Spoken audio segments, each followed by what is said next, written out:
ঘরে যদি শুধু পেঁয়াজ আর টমেটো থাকে তাহলেই বানিয়ে ফেলুন এমন একটা মজার সবজি, যাকে একবার খাওয়াবেন সে আবারও বানিয়ে দিতে বলবে খাওয়ার জন্য। রুটি, লুচি, পরোটা, এমনকি গরম ভাতের সাথেও একদম পারফেক্ট। চলুন দেখে নেই রেসিপিটা। এখানে আমি 6টি মিডিয়ামের থেকে একটু বড় হবে পেঁয়াজ খোসা ছাড়িয়ে 4 ফালি করে কেটে নিয়েছি। আর বড় সাইজের 2টি পাকা টমেটো, এক একটা টমেটোকে প্রথমে 2 ফালি করে তারপর মাঝখান থেকে আরও 1 ফালি করে এরকম টুকরো টুকরো করে কেটে নিয়েছি। আর 4-5টি কাঁচামরিচ মাঝখান থেকে 2 ভাগ করে কেটে নিয়েছি।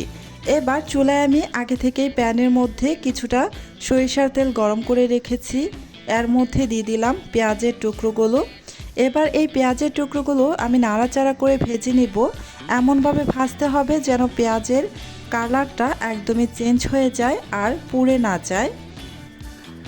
এই যে কিছুক্ষণ নাড়াচাড়া করে আমি পেঁয়াজগুলোকে ভেজে নিয়েছি। পেঁয়াজের কালারটা কিন্তু চেঞ্জ হয়ে এসেছে, কিন্তু পুড়ে যায়নি। এ পর্যায়ে এসে এখানে আমি দিয়ে দিব কেটে রাখা টমেটো।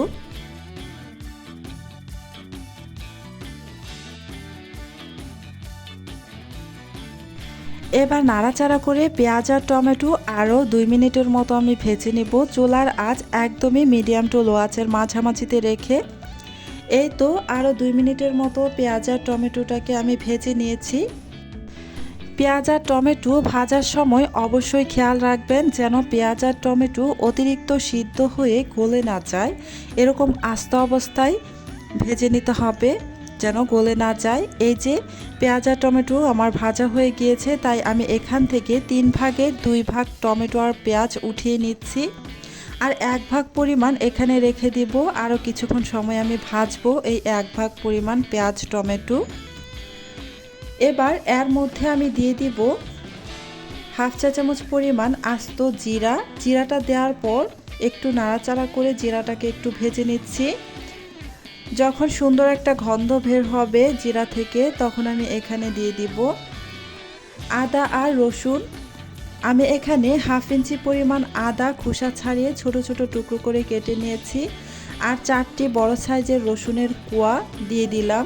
দিয়ে নাড়াচাড়া করে এখন এমনভাবে ভাজতে হবে যেন খুব সুন্দর করে ভাজা হয়, সব কিছু ভালোভাবে সিদ্ধ হয়ে যায় আর ভাজা ভাজা হয়ে যায়।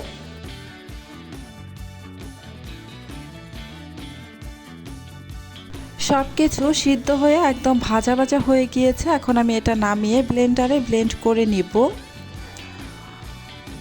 এবার চুলায় আমি আবারও প্যানটাকে পরিষ্কার করে দিয়ে দিলাম কিছুটা সরিষার তেল।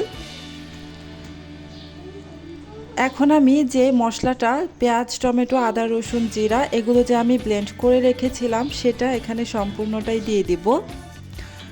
ব্লেন্ড করার পূর্বে অবশ্যই খেয়াল রাখতে হবে যেন এগুলো ঠান্ডা থাকে, ঠান্ডা করে তারপর ব্লেন্ড করে নেবেন। এই যে এবার নাড়াচাড়া করে ভেজে নিব। তার আগে আমি যেই বাটিতে এই মিশ্রণটা রেখেছিলাম সেটা একটু ধুয়ে সামান্য একটু পানি দিয়ে দিব।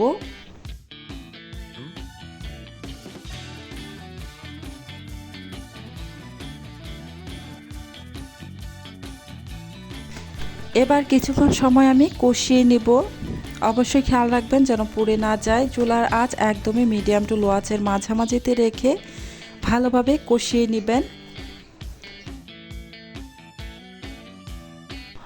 কষিয়ে নিয়েছি। এবার এখানে সামান্য একটু হলুদের গুঁড়া দিয়ে দিলাম আর হাফ চা চামচ পরিমাণ মরিচের গুঁড়া দিয়ে দিলাম। এখন এগুলোকে নাড়াচাড়া করে ভালোভাবে মিশিয়ে নিয়ে আরও কিছুক্ষণ সময় ধরে কষিয়ে নেব। চুলার আঁচ এ পর্যায়ে একদমই মিডিয়াম টু লো আঁচে থাকবে।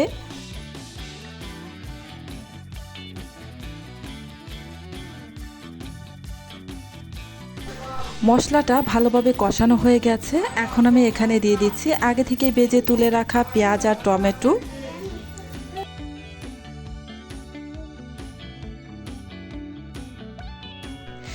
এবার নাড়াচাড়া করে ভালোভাবে মিশিয়ে নেব মশলার সাথে পেঁয়াজ আর টমেটো। প্রায় 1 থেকে 1.5 মিনিটের মতো কষিয়ে নেব।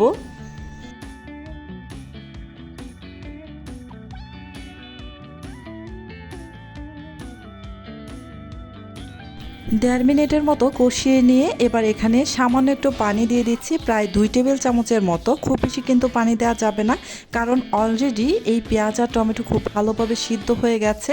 বেশি পরিমাণে পানি দিলে কিন্তু পেঁয়াজ টমেটো একদমই গলে যাবে, আর দেখতেও সুন্দর লাগবে না, খেতেও কিন্তু ভালো লাগবে না। এই যে এবার ঢাকনা দিয়ে ঢেকে জাস্ট পানিটা শুকিয়ে আসা পর্যন্ত অপেক্ষা করব। এই যে কিছুক্ষণ পর আমি ঢাকনাটা উঠিয়ে নিয়েছি। এবার এখানে দিয়ে দিচ্ছি স্বাদ অনুযায়ী লবণ। লবণটা কিন্তু আমি আগে ব্যবহার করিনি, তার কারণ হচ্ছে লবণ যদি আগে ব্যবহার করতাম তাহলে কিন্তু খুব দ্রুত এগুলো একদম গলে যেত। তাই এ পর্যায়ে এসে লবণটা আমি ব্যবহার করেছি। লবণটা দিয়ে খুব ভালোভাবে নেড়ে মিশিয়ে নিই। আবারও একটু ঢাকনা দিয়ে ঢেকে আরও 1 মিনিটের মতো রেখে তারপর এখানে দিয়ে দিলাম কাঁচামরিচ। কয়েকটি কাঁচামরিচ আমি মাঝখান থেকে কেটে নিয়েছিলাম, আর গরম মশলার গুঁড়া দিয়ে দিয়েছি 1/2 চা চামচ পরিমাণ। এবার গরম মশলা আর কাঁচামরিচ দেওয়ার পর একটু ভালোভাবে নেড়েচেড়ে মিশিয়ে নিয়ে এখন দিয়ে দিচ্ছি চিনি 1/2 চা চামচ পরিমাণ। চিনিটা অবশ্যই দিবেন, এতে করে এই টমেটোর যে একটা টক ভাব আছে এটা একটু কমে যাবে আর খেতে ভীষণই টেস্টি হবে। এবার এই যে দেখুন একদমই পানিটা কিন্তু শুকিয়ে এসেছে।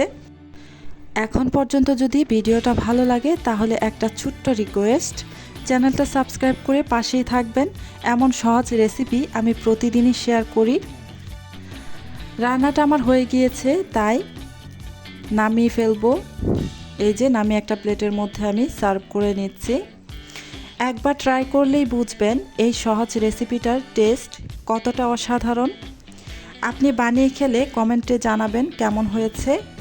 আর এমন সহজ ও মজার রেসিপি পেতে লাইক, শেয়ার আর সাবস্ক্রাইব করতে ভুলবেন না। আজকের মতো এখানেই বিদায় নিচ্ছি। আবারও দেখা হবে নতুন কোনো রেসিপি নিয়ে। আল্লাহ হাফেজ।